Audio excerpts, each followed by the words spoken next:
Assalamualaikum warahmatullahi wabarakatuh. Kembali lagi dengan The Gatots. Oke, sahabat plumbing Indonesia, melanjutkan ya video sebelumnya,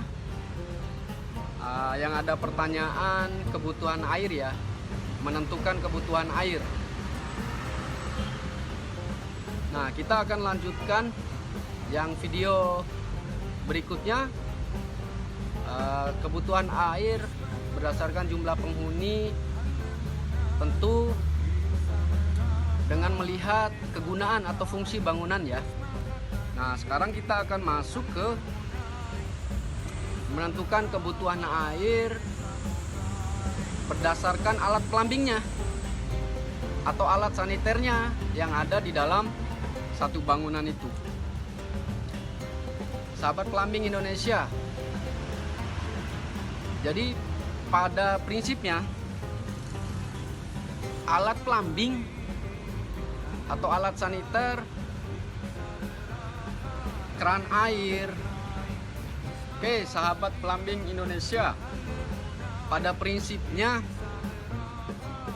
alat saniter ya atau alat plumbing seperti keran air, WC, shower, urinal, bidet, bathtub, dan lain-lain itu punya kebutuhan air bawaan namanya. Jadi saya dan sahabat plumbing semuanya itu hanya pakai berapa kali sehari dan berapa lama sekali pakai. Nah, di sini di penjelasan kali ini sahabat plumbing Indonesia, ada satu acuan ya, ada satu literatur yang mengatakan bahwa alat plumbing itu atau alat saniter itu punya kebutuhan air bawaan. Nah, ini contoh tabel ya, kebutuhan air berdasarkan jenis alat saniternya ya, atau alat plumbingnya. Nah, yang pertama di situ ada pengelompokan ya. Di tabel ini ada alat saniter, terus ada debit ya atau kebutuhan air, terus ada beban unit. Nah, ini yang saya maksud ya di video yang sebelumnya, itu alat plumbing itu punya kebutuhan air bawaan. Nah, kita lihat ya di sini ada wastafel di kelompok alat saniter 1 ya. Jadi ada wastafel, ada bidet, ada WC dengan tangki, ada keran setengah. Nah, di sini kita sama-sama lihat ya sahabat plumbing Indonesia, kebutuhan airnya kalau kita menggunakan alat saniter tersebut itu siapkan airnya 0,1 liter per detik. Oke ya sahabat plumbing Indonesia, ini saya ulangi. Jadi ada alat saniter, ada debit, dan ada beban unit. Nah, di alat saniter ini ada pengelompokan ya. Ada wastafel, saya ulangi ya, ada wastafel, ada bidet, ada WC dengan tangki, dan ada keran setengah. Itu debitnya 0,1 liter per detik ya. Nilai unitnya atau beban unitnya atau beban unit alat plumbingnya itu 1 identitasnya di sini sahabat plumbing Indonesia. Nah, jika alat saniternya dengan jenis yang lain ya, ada pengelompokan yang kedua lagi ya. Ada sink, ada shower, terus ada mesin cuci piring ya, ada mesin cuci. Nah, di sini ya kita lihat tabelnya ya, punya kebutuhan air 0,2 liter per detik ya, dengan beban unit atau nilai unit alat plumbingnya itu 2. Nah, ini yang menarik ya sahabat plumbing Indonesia, berbeda ya dengan yang video sebelumnya yang berdasarkan jumlah penghuni dan fungsi bangunannya. Nah, sekarang ini sudah diketahui ada alat saniter di dalamnya yang akan kita gunakan. Ya. Jadi apa maknanya, sahabat plumbing Indonesia? Jika Anda menggunakan wastafel, siapkan kebutuhan airnya 0,1 liter per detik.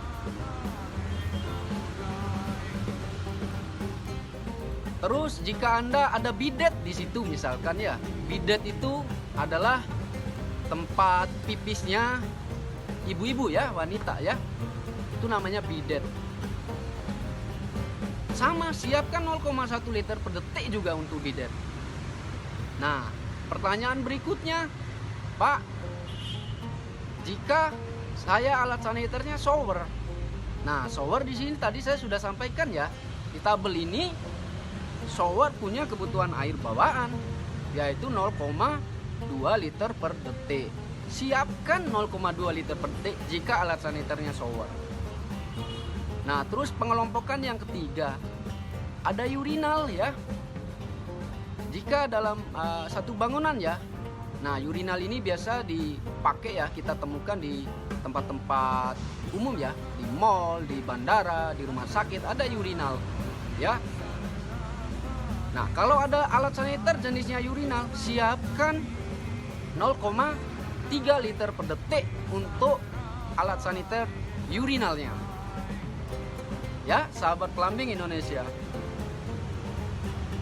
Terus ada bathtub di situ ya, dan seterusnya ya. Nah, ini ada bathtub ya. Kalau ada bathtub atau bak mandi rendam ya, sahabat plumbing ya, siapkan kebutuhan airnya 0,4 liter per detik. Siapkan itu kalau ada bathtub. Nah, itu informasi sahabat plumbing Indonesia ya. Mudah-mudahan tersampaikan ya. Dan ada alat saniter lain di bawahnya ya, yang komersil ya, sampai dengan WC dengan katup gelontor ya. Itu punya nilai debit ya, bawaan alat saniternya. Nah, mudah-mudahan ya informasi singkat ini sahabat plumbing Indonesia punya makna. Itu saya simpulkan. Jadi kalau sudah diketahui alat saniternya yang ada di dalam satu bangunan itu, siapkan sesuai tabel ini ya. Siapkan sesuai tabel ini. Nah, tabel ini pastilah ya sahabat plumbing Indonesia diperoleh ya dari hasil perhitungan dan penelitian yang akhirnya dapat mempermudah kita ya dalam menentukan kebutuhan air bersih, dan selanjutnya menentukan pendimensian material pipa nantinya yang akan kita bahas juga barangkali, mudah-mudahan nanti di video-video selanjutnya ya. Nah, sama penggunaan tabel ini ya sahabat plumbing Indonesia, jadi sifat pemakaian alat plumbingnya tidak semua terpakai ya. Maknanya apa? Jadi pemakaiannya normal.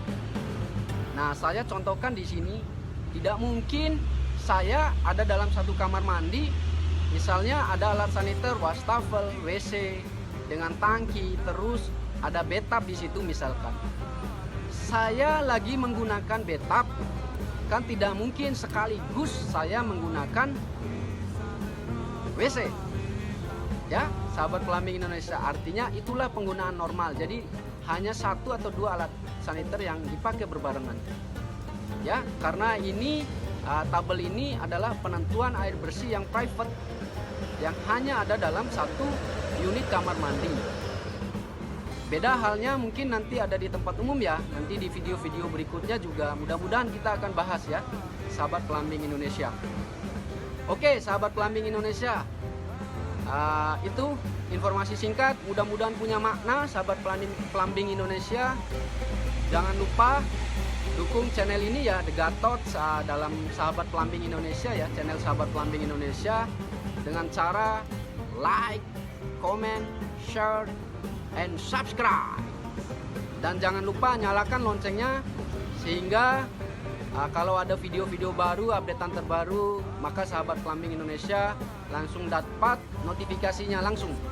Oke, Dan jangan lupa juga dukung channel Westpac Training Center di acara Tukang Ledeng Show dengan cara yang sama, like, comment, share, dan subscribe. Terima kasih sahabat Plumbing Indonesia. Mohon izin undur diri. Wassalamualaikum warahmatullahi wabarakatuh. Salam Plumbing Indonesia.